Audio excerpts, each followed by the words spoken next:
오늘 본문 말씀 가지고 자신의 운명을 바꿀 수 있는 습관이라는 제목으로 말씀 전합니다. 생각을 뛰어넘는 기도, 이 책을 쓴 레이 프리차드 목사님은 새해에 겪었던 자신의 이야기로 이 책을 시작합니다. 목사님이 새해 첫 주일을 지나고 그 이튿날 월요일 저녁 무렵에 자전거를 끌고 나와서 석양을 즐기며 달리고 있었습니다. 그때 교차로에서 불법 좌회전을 하던 차 한 대가 갑자기 그가 타고 있던 자전거를 들이받는 사고가 발생했습니다. 이렇게 소리치는 순간 그분은 차에 받쳐서 온몸이 허공에 붕 떠 있다가 자동차의 앞덮개 본넷 위에 떨어졌고 그의 자전거는 복잡한 길 한가운데 나가 떨어졌습니다. 큰 사고가 났죠. 그러나 다행스럽게도 마침 그때 양방향에서 차가 들어오는 것은 없었습니다. 차 본넷 위에 떨어진 목사님이 정신을 좀 잃고 있다가 잠시 후에 정신이 들어서 널브러진 채로 팔다리를 움직여 보았습니다. 그런데 기적처럼 통증이 느껴지지 않았고 다친 데가 없어 보였습니다. 그래서 본넷 위에서 미끄러져 내려와 자전거를 또 일으켜 봤죠. 신기하게도 자전거가 차에 받쳐서 튕겨져 멀리 나가 떨어졌는데도 망가진 데가 없이 괜찮은 겁니다. 그럼 이제 상대방 차라도 망가지거나 심하게 긁힌 데가 있겠다 싶어 자세히 살펴봤더니 상대방 차도 전혀 긁힌 데가 없는 겁니다. 그래서 목사님이 이제 겁에 질린 상대방 운전자에게 다가가서 제가 다친 곳이 없네요. 하나님의 축복입니다. 새해에 주님의 축복을 누리시길 바랍니다. 이건 목사는 하는 얘기입니다, 여러분. 라고 본인이 인사를 하고 그 자리를 이제 떠나게 됩니다. 이게 이제 이야기의 끝이면 이제 좋겠죠. 이야기가 이제 끝이 아닙니다. 그날 밤 집에 도착하는 대로 낮에 있었던 일을 이제 아내에게 이야기해 주었고, 사모 아내는 교인들에게 그 얘기를 또 들려줍니다. 그런데 얼마 있다가 이제 몇 명의 교인들이 목사님을 찾아와서 목사님 기도 응답이네요 라고 하더랍니다. 그래서 무슨 말이냐고 물었더니 목사님께서 원래 교회 표어를 주님 저에게 기도를 가르쳐 주옵소서라고 정하지 않으셨어요라고 하더랍니다. 그러면서 이런 말로 이제 이어나가죠. 목사님이 지난주일 설교 끝에 금년의 표어를 설명하시면서 목사님을 위해서 특별히 기도해 달라고 부탁하셨잖아요. 주님께서는 목사님께서 월요일에 사고를 당할 줄 아시고 지난주일 우리에게 기도 부탁을 하신 것 같아요. 그때 비로소 이 목사님께서 자기 스스로 깨닫지 못한 기도 제목을 하나님께서 교인들에게 부탁하게 하신 것, 그리고 교인들의 기도를 통해서 자신이 보호받은 사실을 깨우치게 되었다라고 이제 고백을 했습니다. 자, 사랑하는 여러분, 우리는 크리스찬입니다. 우리 크리스찬들이 기도하고 살아가야 될 이유가 도대체 무엇일까요? 이 무릎에 답을 얻기 위해서 먼저 우리에게 기도하라고 명령하신, 기도를 가르쳐 주신 예수님을 바라봐야 됩니다. 오늘날 습관이라는 말은 부정적인 뉘앙스로 사용됩니다. 그런데 습관은 매우 중요합니다. 습관이 운명을 만든다고 해도 지나치지 않습니다. 부모가 자녀들에게 좋은 습관을 길러준다면 자녀 교육의 90%는 이미 성공했다고 할 수 있습니다.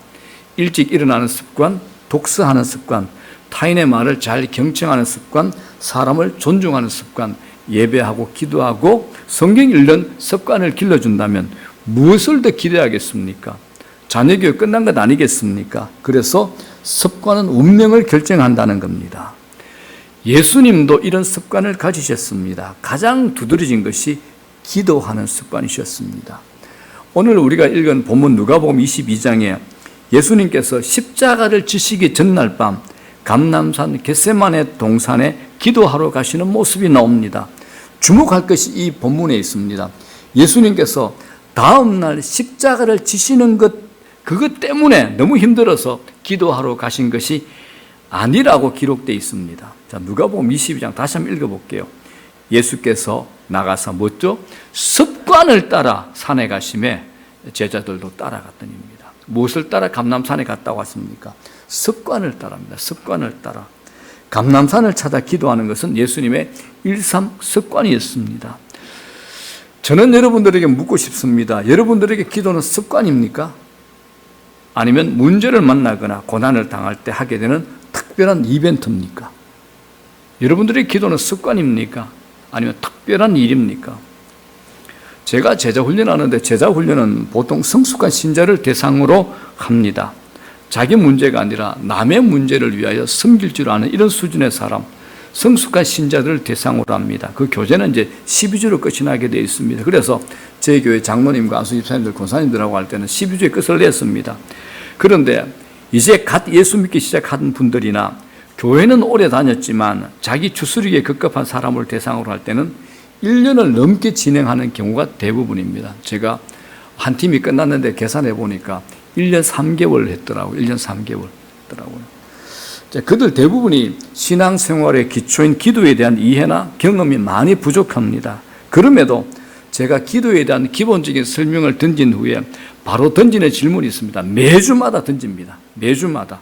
1년 3개월 동안 매주마다 한 70분, 70개월 동안 계속 던집니다. 그게 뭐냐? 1시간 기도하셨습니까? 늘 그걸 제가 물어봅니다. 1시간 기도하셨습니다. 처음에는 황당해하죠. 목사님, 제가요, 기도하는데 5분도 힘들어요. 제가요, 지난주는 정말 길게 했거든요. 정말 은혜 가운데서 눈물 흘렸어요. 눈을 떠보니까 7분 지났어요. 그런데 여러분, 그런 시간을 지나면서 기도의 능력과 응답을 경험하더라는 겁니다. 기도가 주는 은혜와 기쁨과 맛을 알게 되더라는 겁니다. 그런 사람들이 이제 다른 사람들에게 자신의 기도 간증을 하게 됩니다. 그 간증을 들은 사람은 그 사람의 얼마 전 모습을 기억하고 있죠. 변화가 있는 그 모습을 보면서 나도 기도해야 되겠다라고 자기도 따라서 기도하게 되는 겁니다. 이게 뭐냐? 거룩한 영적 습관의 전염 현상, 영적 선순환이 일어나게 되는 겁니다. 저는 그것이 습관이 되도록 끊임없이 자극하고 끊임없이 권고합니다. 여러분, 기도하셔야 됩니다. 기도하셔야 됩니다. 예수님에게서 볼 수 있는 또 다른 기도 생활의 모습이 또 다른 본문 마가복음에도 이렇게 나타납니다. 마가복음 1장 35절입니다. 1장 35절. 다 같이 시작. 새벽 아직도 밝기 전에 예수께서 일어나 나가 한적한 곳으로 가서 거기서 기도하시더니 라고 말씀합니다. 주님은 사람들이 일어나기 전 새벽에 한적한 곳으로 가셨습니다. 제자들에게 어디로 가는지 알리지 않았습니다. 여기서 한적한 곳이 어디냐? 일상과 거리를 둔 공간이 됩니다. 주님께서 기도하시기에 적합한 장소를 말합니다. 그 장소를 주님은 찾으셨습니다. 여러분, 어디서든지 기도하면 되지만 특정한 기도의 공간은 아주 중요합니다. 공간의 의미는 굉장히 중요합니다. 백화점하고 성전은 비슷한 점이 하나 있습니다. 뭘까요? 바로 창문이 없다는 겁니다.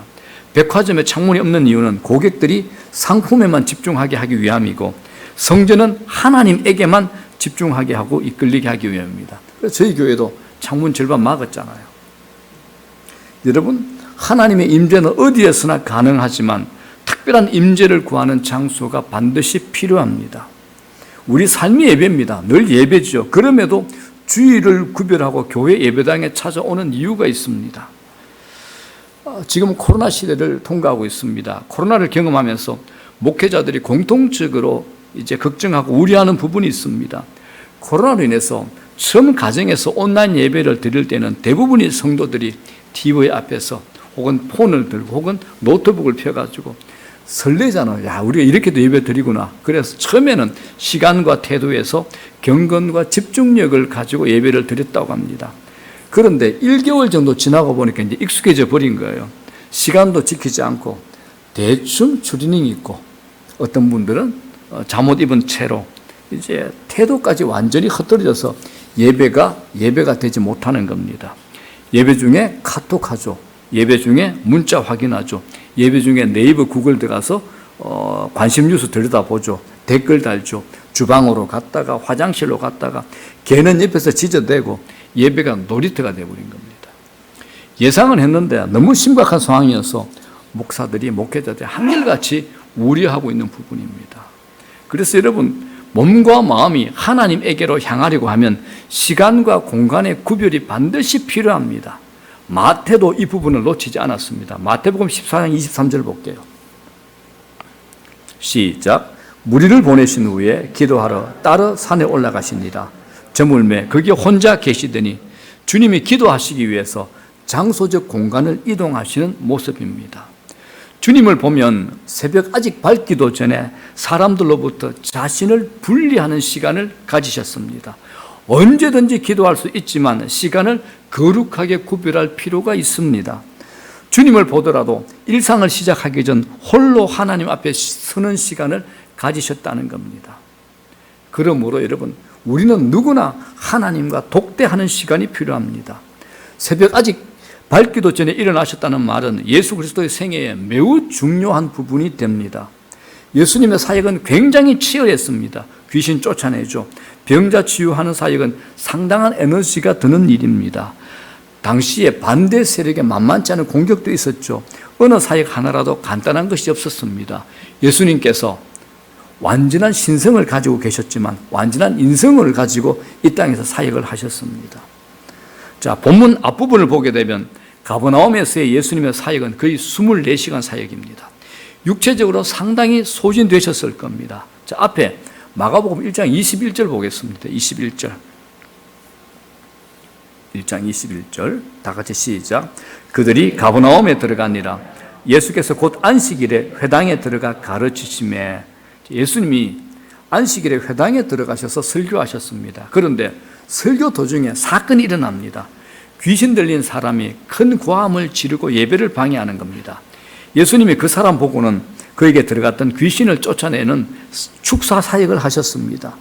귀신과 대결하고 귀신 들렸던 자를 위해서 기도해 주는 일, 그건 많은 에너지를 소모하는 일이 됩니다. 그리고 이제 예배가 끝이 나죠. 예수님에게는 쉼이 필요했습니다. 그래서 베드로의 집으로 갑니다. 29절 보겠습니다. 29절 시작. 회당에서 나와 곧 야고보와 요한과 함께 시몬과 안드레의 집에 들어가시니 예수님의 안식을 위해 시몬 베드로와 안드레 형제의 집에 들어갑니다. 그런데 막상 들어가 보니 또 다른 사건이 기다리고 있는 겁니다. 베드로의 장모가 열병으로 누워 있는 겁니다. 사람들의 이 도움을 요청하니까 예수님이 쉴 수가 없었죠. 예수님이 또 병자를 위해서 기도하십니다. 자신의 에너지를 소모하시며 기도하신 겁니다. 그리고 그녀를 고칩니다. 여러분, 이게 예수님의 그날의 사역의 마지막이었을까요? 아닙니다. 사역이 계속됩니다. 안식일이 저물어 갈 무렵이었습니다. 32절입니다. 시작. 저물어 해질 때에 모든 병자와 귀신 들린 자를 예수께 데려오니 예수님이 시몬 베드로의 장모를 고치셨다는 소문이 퍼져나간 겁니다. 병 고치신 그분이 시몬의 집에 오신데 이 소식이 퍼지자마자 병자들이 앞을 다투어서 시몬의 집에 찾아오기 시작합니다. 병자들이 얼마나 많이 모여들었던지 오늘 마가복음의 저자 마가는 유머 있는 과장법을 사용합니다.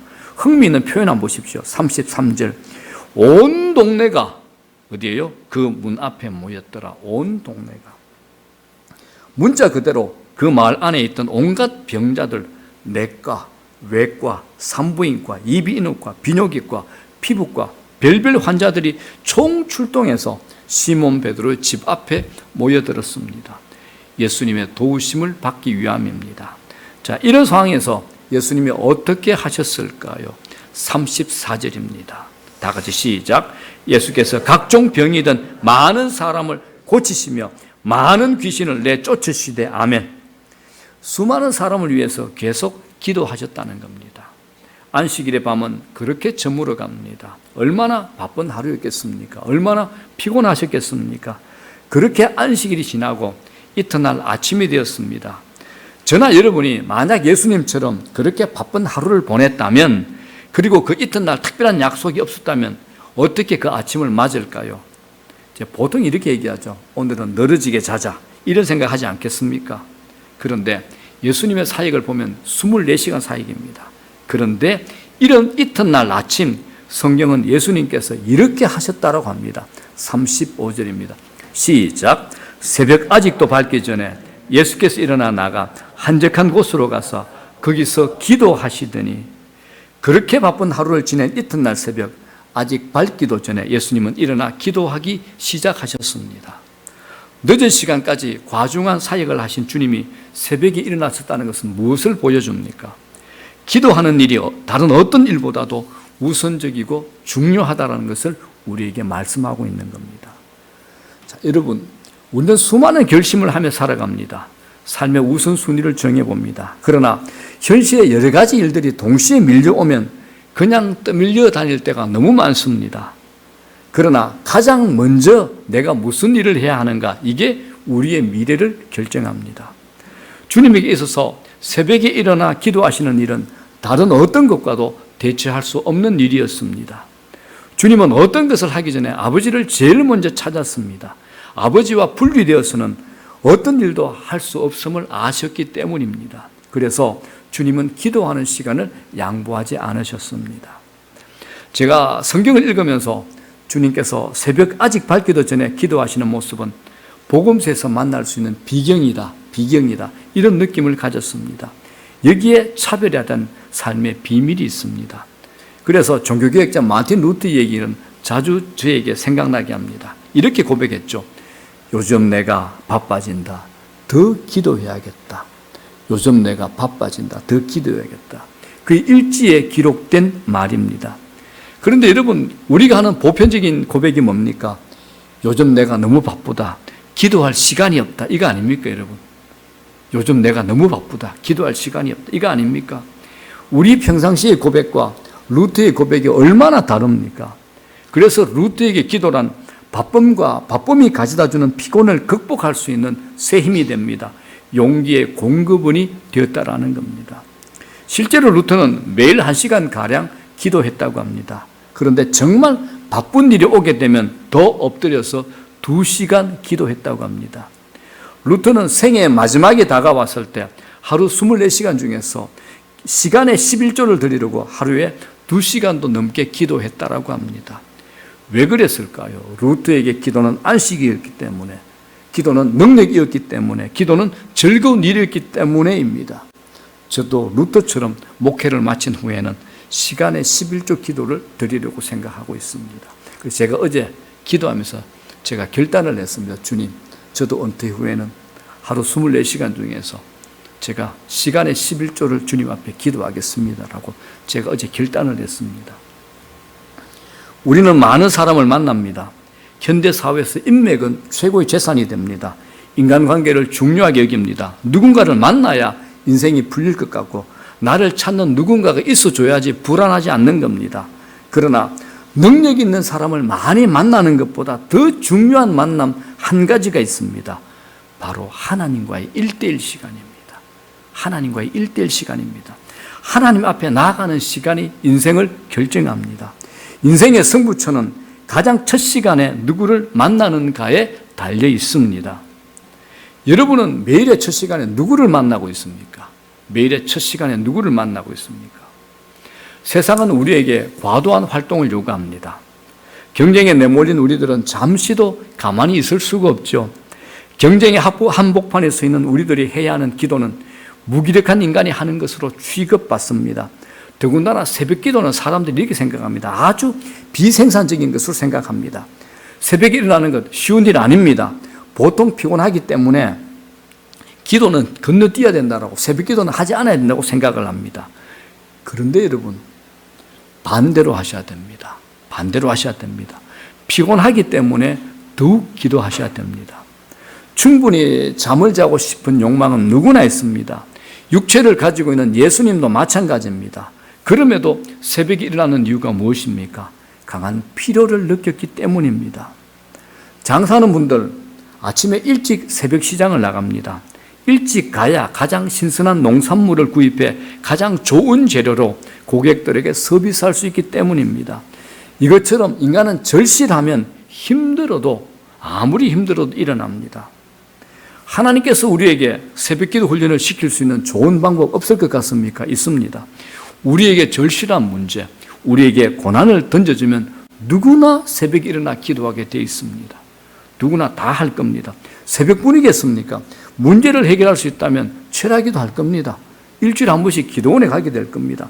인간은 절실하면 몸을 움직이게 되어 있습니다. 힘들어도 일어나게 되어 있습니다. 주님이 새벽에 일어나는 이유는 분명합니다.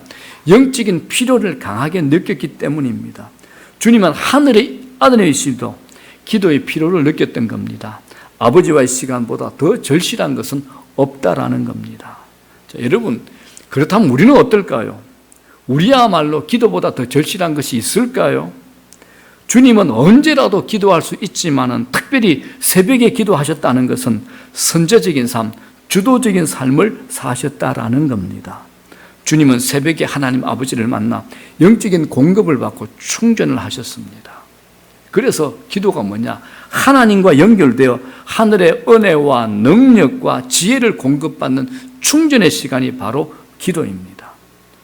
우리는 하늘로부터 에너지를 공급받아야 됩니다. 육체를 위하여 먹는 것 같이 우리 영혼을 위해서 기도가 반드시 필요합니다. 신자에게 영적인 것이 채워지지 않으면 언제든지 여러분 무너질 수 있습니다. 우리가 사는 세상이 얼마나 살벌합니까? 신자로서 살아가려고 하면 부대끼는 일들이 얼마나 많습니까?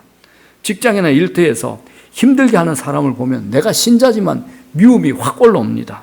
그런데 이런 미워하는 사람을 사랑하려고 하면 더 쉽지 않습니다. 엄청난 에너지가 들어갑니다. 더군다나 예수 안 믿는 사람을 예수 믿게 하려고 하면 속을 뒤집는 일이 수없이 생깁니다. 이걸 다 참아내야 됩니다. 전도하시는 분들의 얘기를 들어보면 제가 들어도 기가 찰 일이 한두 가지가 아닙니다. 부당한 대우를 많이 받습니다. 자신에게 그런 생각이 가끔 든다고 하네요. 내가 왜 이런 대우 받으면서 이렇게 해야 되지? 이런 부당한 대우를 받고도 웃어 넘기려고 하면 여러분 내 힘으로 되지 않습니다. 자신의 힘으로 되지 않습니다. 기도하셔야 됩니다. 제가 자주 하는 말이 있습니다. 예수 믿는다면, 여러분이 진정으로 예수 믿는다면 지십시오. 저 주십시오. 손해보십시오라고 얘기합니다. 그런데 비교하고 경쟁하는 세상에서 손해보는 일, 져주는 일을 선택하는 것은 내 힘만으로는 감당할 수 없다라는 겁니다. 세상의 것들을 부러워하지 않고 하나님 안에서 만족해내는 삶, 쉬운 일 결단코 아닙니다. 세상은 끊임없이 우리의 힘을 빼려고 우리에게 달려 들어옵니다. 그런 세상 속에서 신자로 살아간다는 것은 매우 힘든 일, 에너지가 소진되는 일입니다. 그렇다면 이렇게 소진되고 탈진되면 이 세상을 우리가 어떻게 이길 것입니까? 이길 힘을 어디서 얻을 겁니까? 기도하셔야 됩니다. 기도하셔야 됩니다. 기도는 하나님과 연결되는 일입니다. 하늘의 은혜와 능력과 지혜를 공급받는 그런 시간이 바로 기도의 시간이 됩니다. 여러분, 우리가 육체를 위해서 매일 먹어야 살듯이 영혼을 위해서 기도가 반드시 필요합니다. 신자에게 영적인 것이 채워지지 않으면 세상 사람들과 똑같이 분노가 튀어나옵니다. 악한 것이 드러납니다. 뾰족하고 날카로워집니다. 이게 무너지는 건 아니겠습니까? 여러분, 신앙생활 하루 하는 것 아니죠. 장거리입니다. 주님 오실 때까지. 며칠하고 끝나는 것이 아니라 주님 부르시는 그날까지 지속적으로 해야 할 것이 바로 신앙생활입니다. 이 말은 지속성이 중요하다라는 겁니다. 처음에는 누구나 멋지게 출발하지만 유종의 미를 거두는 사람은 적습니다. 한때 전성기를 구가하는 사람들이 우리 주위에 얼마나 많습니까? 이 사람들이 한순간에 사라지는 건 우리가 자주 많이 보지 않습니까? 중요한 원인이 있습니다. 채움의 작업이 없기 때문에 고갈돼서 그렇습니다. 채우셔야 됩니다. 어떻게 채워야 되죠? 기도로 채우셔야 됩니다. 그래서 기도하지 않으면 여러분 우리는 무조건 주저앉게 되어 있습니다. 메마르게 되어 있습니다. 기도하지 않으니까 세상 사람들 앞에 조롱당하는 겁니다. 예수 그리스도의 향기가 전혀 안 달아나는 겁니다. 말도 더 뾰족합니다. 전혀 손해 안 보려고 그럽니다. 저 사람은 나처럼 똑같이 악바리로 장사하는데 예수까지 믿어. 이렇게 욕 얻어먹는 겁니다. 그래서 기도를 하시는 분들을 보게 되면 기도하시는 분들이 기도하지 못하면 이렇게 말합니다. 영적으로 칼칼해서 견디지 못하겠다고 이런 고백을 합니다. 제가 이런 얘기 많이 들었습니다. 기도하시는 분들은 누구나 그럴 겁니다. 성경에 인간의 한계를 가장 잘 설명하는 부분이 누가복음 5장에 기록되어 있습니다. 스토리로 기록되어 있습니다. 베드로 이야기입니다. 자, 주인공이 베드로입니다. 베드로의 직업이 뭐죠? 어부입니다. 자기가 고기 잡는 갈릴리 바다는 자기 세력의 공간, 우리가 쓰는 말로 자기의 나와바리입니다.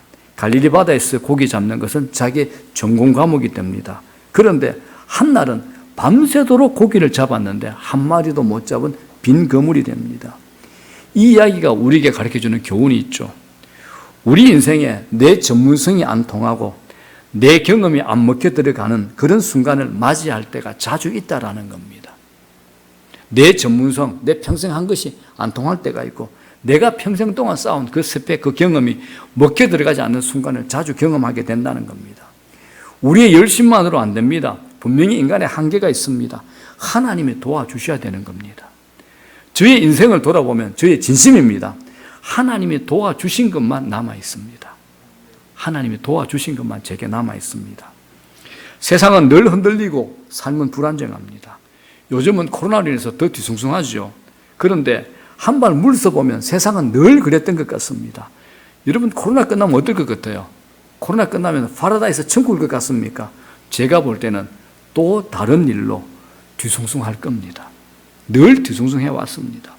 제가 회사 다니면서 연말이 되면 다음 연도에 사업 계획서를 작성합니다. 그러면 기획실에서 다음 연도에 이제 경제 전망, 이런 세계 현황 같은 거는 이제 전망서를 이제 저희들 각 부서에 이제 배부합니다. 그런데 제가 직장 다니는 25년 동안 단 한 번도 기획실에서 내년 전망이 발달하는 보고서를 받아본 적이 단 한 번도 없습니다. 늘 암울하다, 힘들다, 빡빡하다 이 보고서만 받았습니다. 예수님 생애도 마찬가지였습니다. 로마의 지배를 받고 있는 유대민족, 경제적으로 파산 상태인 나라, 영적 도덕적으로 암흑기 같은 깜깜한 시대, 그 속에서 아버지로부터 받은 지상의 사명을 감당하기에 예수님은 숨이 찰 정도였을 겁니다. 그런데 주님이 이겨내셨습니다. 그 비밀 가운데 하나가 뭐냐? 기도였습니다. 그 비밀 가운데 하나가 기도였습니다. 새벽 아직 어두울 때 아침이 되기 전에 기도하는 것이었습니다. 여러분, 배가 중심을 잘 잡고 가기 위해서는 배의 중심 균형을 잡기 위해 배 아래에 채우는 바닷물이 있습니다. 저걸 평령수라고 합니다. 저게 평령수라고 그러죠. 사진에 나와 있죠. 파도가 쳐도 배에 평령수를 채워 균형을 잡으면 뒤집히지 않고 목적지로 간다고 합니다. 그러나 아무리 크고 좋은 배라도 평령수 없이 급회전을 하게 되면 아무리 좋고 큰 배라도 침몰하고 만다고 합니다. 여러분, 우리가 기도하는 시간이 뭐냐? 배에 평령수를 채우는 것하고 똑같습니다. 기도가 약해지면 거센 파도, 세상의 거센 파도를 이길 재간이 없게 되는 겁니다. 저는 언제나 변함없이 꾸준히 기도하는 분들 보면 안심합니다. 그런 분들은 제가 안심합니다. 그런 분들은 참 단단합니다. 물론 꾸준히 기도한다고 해서 어려운 일이 일어나지 않는 것은 아닙니다. 그런데 성부는 하늘에 달려 있습니다. 하나님이 살려주시면 되는 겁니다. 기도의 시간에 설명할 수 없는 일이 일어납니다. 기도하시는 분들 그거 경험하지 못하셨나요? 기도하는 시간에 설명할 수 없는 일이 내게 일어난다는 겁니다. 자, 시편 35편을 보겠습니다. 제가 말씀으로 입증을 해볼게요. 시작. 여호와여, 나와 다투는 자와 다투시고 나와 싸우는 자와 싸우소서. 방패와 손방패를 잡으시고 일어나 나를 도우소서. 창을 빼사 나를 쫓는 자의 길을 막으시고 또 내 영혼에게 나는 네 구원이라 이르소서. 누구이십니까? 다윗의 시죠. 이것이 다윗의 시인데 눈앞에 적군을 둔 일촉즉발의 전시 상황입니다. 그런데 다윗이 뭘 하고 있습니까? 제일 먼저 여호와여라고 기도하고 있는 겁니다. 기도하고 있는 겁니다. 주석을 보니까 여기에 다툰다, 싸운다 이 말은 시적 용어가 아니고 실제적으로 군사적인 의미를 가지고 있는 단어라고 설명합니다. 다윗은 실제적으로 적군이 눈앞에서 자기들을 깨부시기 위해서 칼을 들고 덤벼들 태세에 돌입했는데 다윗이 뭐 하고 있습니까? 기도하고 있는 겁니다. 여러분, 이 전쟁에서 다윗이 승리했을까요? 패했을까요? 승리했을까요? 패했을까요? 모르죠. 거기에 대한 설명은 여기 시편에 나와 있지 않습니다. 역대상에 이렇게 설명합니다. 역대상 18장 13절 시작. 다윗이 어디로 가든지 여호와께서 이기게 하셨더라. 여호와께서 이기게 하셨더라. 다윗은 어떤 전쟁에서라도 한 번도 패한 적이 없더라는 겁니다.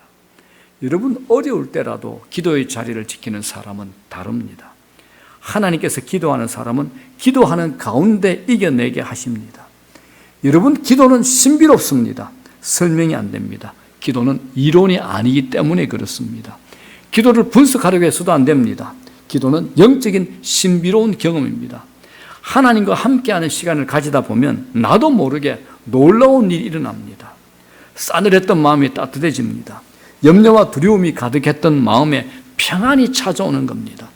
안 될 것 같았던 일이 될 것 같은 믿음이 갑자기 생겨납니다. 어디에서요? 기도의 자리에서. 그렇기 때문에 기도와 믿음은 밀접하게 관련되어 있습니다. 나는 믿음이 충만해요. 기도는 안 해요. 거짓말입니다. 나는 기도 정말 많이 하는데 믿음이 없는 것 같아요. 그것도 거짓말입니다. 기도와 믿음은 밀접하게 관련되어 있습니다. 기도하다 보면 믿음의 상승작용은 반드시 일어납니다. 여러분, 실제로 우리에게 필요한 것은 사람들의 인정과 지지 아닙니다. 하나님의 지지하심입니다. 근데 우리는 사람들의 인정, 사람들의 평가, 사람들의 지지에 목매답니다. 저 사람이 나를 어떻게 생각할까? 저 사람이 나를 인정해 줄까? 지지해 줄까? 여기에 목매입니다. 그러지 마십시오. 우리에게 정말 필요한 게 뭐냐? 하나님의 지지하심입니다. 그것만 있으면 됩니다. 충분합니다. 말씀 정리합니다. 오늘날 실질적으로 기도의 능력이 과소평가되고 있습니다. 기도가 우선순위에서 계속 밀려나고 있습니다. 그런데 여러분, 기도는 절대로 낭비가 아닙니다. 기도하지 않는 삶이 낭비가 됩니다. 제가 그저께 금요 기도회 때 드린 말씀이 있죠. 1950년대, 60년대 우리나라는 전 세계에서 가장 가난한 나라 중에 한 나라였습니다.